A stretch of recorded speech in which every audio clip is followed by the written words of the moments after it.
Hello, guys. I'm Isaias Spencer, and I'm very grateful to be here with y'all. And I'm so ready to share my story with all of you. Before I begin, however, would you please pray with me? Dear Lord, I thank you for this opportunity to speak with these kids this morning. I pray that you speak through me today, and I can touch somebody here with these words. Lord, I praise you for everything you do, and in Jesus' name, amen. Like I said, my name is Isaiah Spencer, and a few of you may already know me as I am a high school intern here at Trinity. For those who don't, I'm a senior at Homewood High School, and I also regularly attend Trinity. Things I love to do include show choir, playing drums, piano, video games, and loving on animals, especially dogs. However, I think what I do the most is listen to music. I can't even begin to explain how amazing AirPods are, because without them and music, I think I actually might go insane. Just ask all of my friends, and they will agree that I always have my headphones in listening to music. Anyways, I have grown up in Homewood all my life, as I was adopted from Guatemala at less than a year old and brought here, allowing me to be who I am today. I love each friend I've ever met here, and I love this amazing community. So what I've just described, I believe, is a fairly normal life. However, I've been faced with some really hard struggles that really made me question who I was, and it made me question my faith. Starting fairly early, I dealt with a lot of self-doubt. I've always believed I was not good enough, cool enough, and overall, just not happy with who I was. Whether it was how I looked or how I always got made fun of for being so short, I was never able to look into a mirror and be happy with a face that was looking back at me. Slowly, these struggles started to get worse and worse and created a sense of depression in my life. I had never felt anything like this before, and I quickly fell into a loop of feeling like just nothing was going right. I began to struggle in school. I thought I wasn't good enough to fit in with my friends, and I even felt like I didn't belong in my family. What hurt the most, though, was a loss of friendship that I truly loved. Somebody that I was so close with and that I could tell anything, and slowly they just disappeared. I found myself standing alone with all of these struggles building up, causing me to fall apart. All the anxiety, depression, and self-doubt really affected my mental state. As I couldn't deal with this alone anymore, I decided to open up to my family. I will never forget the abundant love I was shown during all of my conversations with them. I remember one night sitting in a car, sharing my struggles with my older brother, Graham, as I watched him tear up because of how I felt. And now Graham is probably one of the strongest people I know, and I've never seen him cry. All the love and support that he and the rest of my family showed me was truly amazing, yet I still wasn't 100% open to sharing everything with them. As a result, I started to go to counseling. It felt good to finally talk to someone who had no biased opinion and really didn't know me that well. I was able to relieve that depression that was built up inside, but still, I didn't feel very right. As I continued with these struggles, I began to go to church. At this time, I was attending Canterbury, a large church in Mountain Brook, and I was young and really just showing up because my parents made me to. Also, I knew that if I made it through each service, I would be rewarded with a Moe's burrito for lunch. Pretty good deal, right? At least that's what I thought. Anyways, I sat there sermon after sermon, and I was still not happy with how I felt and who I was. It's an awful thing to say, but I just wasn't enjoying church very much. While attending church, I was also playing football for the school, which required a lot of time. I imagine a few of you here also play football, so I assume it's the same when I was there. A lot of practice, a lot of running, and a lot of hard work every day, Monday through Friday. As the season came to an end, I had heard about this event called Element Cafe. It sounded like fun, as all of my friends had told me about it. However, I didn't go to that church, and I thought I wouldn't fit in. I asked my parents anyways, and started to go every Tuesday and Thursday. Quickly, I began to just fall in love with it, as one, candy and drinks for 50 cents, can't get any better, and also all of my friends went. I continued to attend Element, which later led to attending events like Discovery. So just like you today, sitting here, I slowly recognized how great church was and that I could really build a relationship with Jesus. Later, there was an opportunity for me to go on a mission trip around Montgomery which was considered the middle school mission trip. I decided to go, and as it was my first mission trip, I was pretty hesitant to work. I was told to paint and really just help in any way possible. But my self-doubt really made me think that if I tried anything, I would just make a fool out of myself. So I decided to stay back, and I just let others work, as there were hundreds of kids to help, so I really thought I had no role and was no help. As the trip came to an end, I realized I didn't really participate in the work, but I enjoyed the trip and looked forward to the next one. Turns out the next one would be SOS. SOS was a trip that was farther and also longer, as I would be going to Memphis to help build roofs for an entire week. Again, this was a great time to connect with friends and help others. However, again, I had to wake up early and go to work. Similar to the middle school mission trip, I believed others would do the work, so again, I stepped back and just observed. I took breaks whenever I could, and I believed I was just no help at all. Both trips were great, but I didn't feel fit for the job, and I didn't feel like I could actually help. Fast forward a couple years, and I was headed on another mission trip. Yes, another trip where I would be working. I knew this. However, this time, it was a trip out of the country. This trip was to Cienfuegos, Panama, so very, very far from home.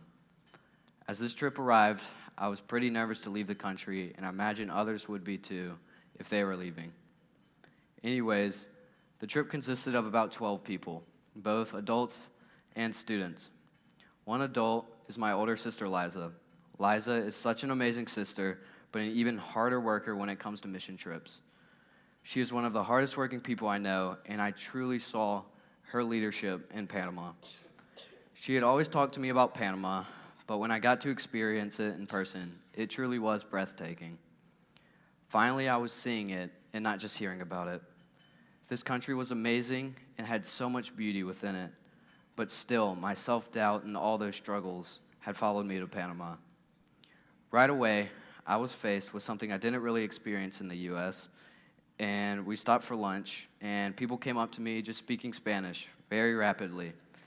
In fact, I remember a waiter came to our table and looked around for quite a long time and stared directly at me and only talked to me, speaking very fast, and I had no idea what he just said. It took me a second to comprehend, but he was talking to me because I actually looked like another Panamanian.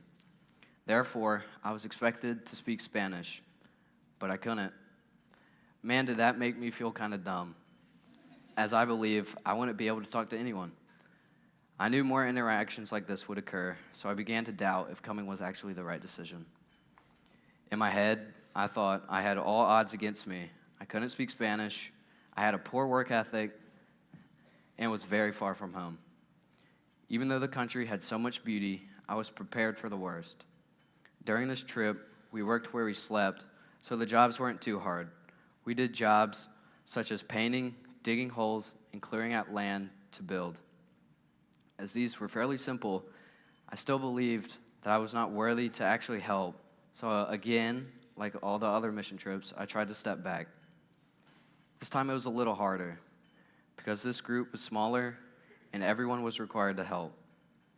As the trip ended, I thought I had helped, but ultimately realized I did not. I was upset because, again, those struggles and self-doubt truly prevented me from enjoying the trip and feeling satisfied with my work ethic.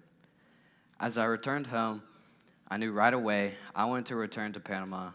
As one, I met my closest friends thanks to that trip, and I will never forget them. And two, because I wanted to work harder. I believed that I could. As a result, I prepared myself by taking an advanced Spanish class in high school. I spoke Spanish every day and was very motivated to get over those struggles and also break that language barrier to communicate with everyone else in Panama.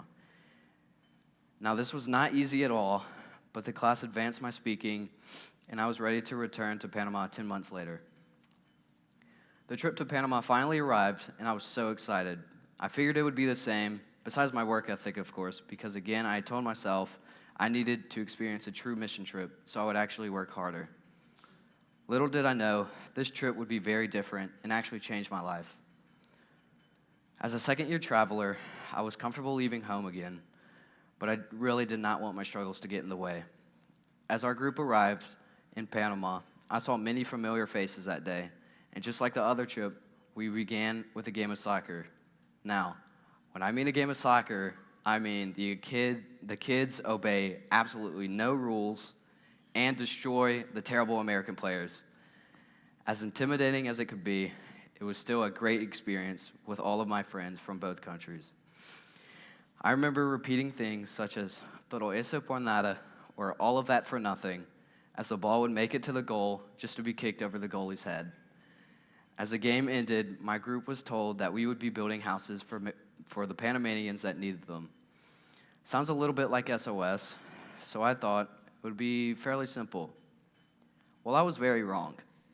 This meant we would be hiking many miles to get to the site, and that also meant carrying water, which I don't understand how, but it gets 10 times heavier when trying to get somewhere, carrying tools, and honestly just trying to have enough energy to work after that long hike. As I was declined to walk in that hot climate, I met a young Panamanian who offered his help. He worked with us to build the houses, as the rule in Seneguita is that you must help build one's house to get your own built. Now, normally the parents help build, but this kid showed up, and he worked harder than we did. The dedication and hard work that I saw through him in his work instantly made me want a stronger relationship with him. As our day came to an end, a couple of people had already left and walked down to the site and left the site and walked down to where we were staying to play with the kids. However, I stayed because, again, I wanted to better my work ethic. But you know who else stayed? The kid who wasn't even on the trip. The kid who just wanted to have his house built. So, as I saw an opportunity to communicate with him, I decided to walk with him and show him where we were staying. It was finally time to use that Spanish-speaking skill that I had just acquired. And this decision was the best decision I have ever made. This one conversation truly changed my life as I met my new friend Ligby. Ligby is the same age as I am, so it was easy to talk to him. However, I learned so much during that one long walk. Ligby was very shy, but after seeing his hard work, I knew he had a great story. Ligby worked a lot harder than I was, and as I said, he really wanted his house built, but he wasn't going to get one. During our talk, I learned that his father was an alcoholic and did not help him or his mother in barely a house that they called home. His house consisted of almost nothing but a small roof built of some leaves, walls that were only 3 inches made of dull wood, and beds that were just wooden planks above the ground. And I knew there was no way that those were comfortable. Ligby had nothing, and as he wanted a better house, he helped us. Yet he would get no help in return, as the community decided his parents didn't help enough, and his house was just too far away. Now, Ligby's situation is one I will never find myself in, and one that I desperately want him to find a way out of. I would do anything to help him, yet there was only so much I could do while I was in Panama. This kid, who had a poor home, wasn't getting a better one, and who was treated poorly by his parents, stood up against all odds and worked despite everything he had going against him. Meanwhile, I was here with so much: a house, food, a family that loved me, and so much more. Yet I was struggling to work, and those struggles were truly nothing compared to Ligby's. Ligby showed me that all I had to do was show up with an open mind and an open heart and just work. That the Lord does not care who I think I am, what I have or haven't done, that I just have to show up and dedicate my work to help others. As my week continued to go by, I cherished all those small moments with Ligby and showed him what having a friend was truly like. So much love, dedication, and pure goodness was in this kid's heart. That was all I wanted But I thought I had to be perfect and had everything to get together in my life, when in reality, that's just not the truth. Sometimes you just have to trust the Lord and trust that you have a role and show up no matter what struggles you face. Now, the hardest goodbye I have ever said was to Ligby in Cienega, Panama, as I left that bus, knowing that I was going to return to a good life where I had everything, while he would go without food, a friend, and a good home for months. In my life, I faced and still face struggles, but never the same after this relationship with Ligby in Panama. Jesus says, "Truly I tell you, just as you did it to one of the least of these who are members of my family, you did it to me." As much as I believed I couldn't do anything because I was so broken, really, I just had to show up ready to work despite all the struggles that I had. The past mission trips, I let everyone else do the work, and I really wish I could go back and change that, but I just can't. All I can do is help those daily or whenever I'm called to. I plan this year to return to Panama to find Ligby and thank him for everything that he has done and how he has changed my life. To finally say, "Te amo," or "I love you," as he, a kid in a terrible situation, truly changed my life for the better. Our relationship really made me realize the true meaning of a mission trip. That it's not just going to work to say that you went or maybe to get a t-shirt, but that missions are where we are centered around glorifying God and creating a relationship with the people we serve. I am so glad I found Ligby through Panama, and now it might have been a coincidence, but I truly believe that God intentionally put Ligby in my life for a reason, and that helping him was so much more than just another mission trip. As I now know that I don't have to be perfect, I want to say to all of y'all sitting here that y'all don't have to be perfect either. In fact, it's just impossible. All you have to do is show up with an open mind and an open heart and offer your help to Jesus' people. As Jesus once showed us love, everyone here also has that same ability. In fact, in just a few minutes, we are going to go pack 50,000 meals for kids who really need the food. So I challenge you to just go, forget trying to be somebody perfect, don't try and please your friends, but just show up. Guys, it took me 4 mission trips and one out of the country to make me realize that all I had to do was show up to work. Guys, show up today with me, and let's go help God's children just like he helps us and loves us each and every day. Would you please pray with me? Dear Lord, I want to thank you so much for all of these amazing kids sitting here today. Lord, would you please be by their sides no matter what struggles they are facing. I pray these kids understand your endless love for them and that you have placed your hand on everyone here to do something special. I pray this in Jesus' name. Amen.